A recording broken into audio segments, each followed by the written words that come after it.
কি রে বেটা, তুই ফেসবুকে এগুলো কি স্ট্যাটাস দাস? তুই এত হতাশ কেন? আমি হতাশ না, আমি বেকার।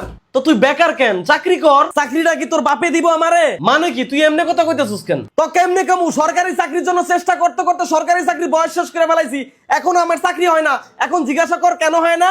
কেন হয় না? আরে ভাই, সরকারি চাকরি নিয়োগের প্রত্যেকটা সেক্টরে কিছু মা বাবা না যায় সন্তান বসে আছে যারা ঘুষ ছাড়া চাকরি দেয় না। আমি এখন ঘুষও দিতে পারি না, আমার চাকরিও হয় না। তো তুই প্রাইভেটে ট্রাই কর। ওই দুসির বাইরে তো অভিজ্ঞতা ছাড়া চাকরি দিতে চায় না। চাকরি নিতে গেলে 5 বছরের অভিজ্ঞতা লাগবে, 3 বছরের অভিজ্ঞতা লাগবে, 2 বছরের অভিজ্ঞতা লাগবে।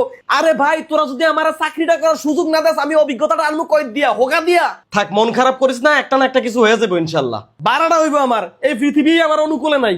আরে ভাই, এত হতাশ হইস না, মাথাটা ঠান্ডা কর। মাথা ঠান্ডা কেমনে করবো ভাই? 2 দিন পরে আমার গার্লফ্রেন্ডের লগে আরেক বেটার বিয়া। আমার গার্লফ্রেন্ড এর বাপের আমার কথা কইছে, আমি বেকার দেখে এর বাপে আমার লগে বিয়া দিব না। আমি কি আমার বাপেরে কইলাম আমার গার্লফ্রেন্ডের বাড়িতে প্রস্তাব নিয়ে যেতে? আমি বেকার দেখে আমার বাপে আমার এখন বিয়া করাইবো না। এই দুঃখে মনের কষ্ট পুরানোর জন্য দোকানদার মামার কাছে গিয়া কইলাম, মামা আমার একটা বিড়ি দেন। আমি বেকার দেখে মামা আমারে বাকি দিল না। আচ্ছা বাদ দে, এসব নিয়ে আর ভাবিস না, মন স্থির কর। মন কেমনে স্থির করবো ভাই? লজ্জা লাগে নিজের কাছে। আমরা কিছু চাইলেও করতে পারি না, আমাদেরকে কেউ বুঝতেও চায় না, আমরা মরতেও পারি না, আবার বাইচেও থাকতে চাই না। জানিস ভাই, একজন বেকার মানুষ সমাজ, বন্ধু বান্ধব, পরিবার প্রত্যেকটা মানুষের কাছে বোঝা।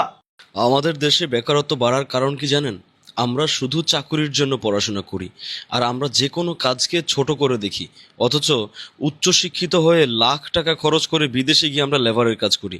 আরে ভাই, এই কাজটা আপনি আপনার দেশেই করেন না, লজ্জা হবে কেন? আপনি তো চুরি করে খাচ্ছেন না, হালাল পথে কাজ করে খাচ্ছেন। যেদিন আমাদের দেশে আর কোনো কাজকে ছোট করে দেখা হবে না, সেদিনই বুঝবে আমার দেশের বেকারত্ব। সো গাইস, আমার ভিডিওটি যদি আপনাদের ভালো লাগে থাকে তাহলে অবশ্যই ভিডিওটি জনস্বার্থে শেয়ার করে দিবেন, এবং এইরকম আরও সুন্দর সুন্দর ভিডিও পেতে অবশ্যই আমার পেজটিকে ফলো করে রাখবেন। ধন্যবাদ সবাইকে, ভালো থাকবেন। আসসালামু আলাইকুম।